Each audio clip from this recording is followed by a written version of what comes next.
Nekada je davno prorok Mitar rekao proti Zaharije pred njegovom kućom: kume, ko bude u tvom buretu, bit će vladar Srbije. Dosta godina posle toga srpski kralj Petar, dok nije bio kralj, dolazi u Kremna iz Bosne u Srbiju, juri ga vremeća policija, dolazi kod sveštenika Zaharija, sveštenik se seti šta mu rekao prorok, raskuje bure i stavi budućeg kralja bure, tako su spasi dinastiju Karađorđevića.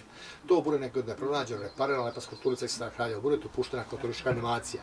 Ali dosta ljudi iz poslovnog sveta kažu, pa kad je on bio u buretu pa postao kralj, hoće ja budem direktor, šef, fudbaler, sednu pa slika i ovde, i većina su njih imali uspehe. U želji da u Americi pobedi Trump, pošto je Clintonka pretila bombardi Srbiju, stavljali smo Trumpovu sliku u bure i Trump je, kao što se zna, pobedio.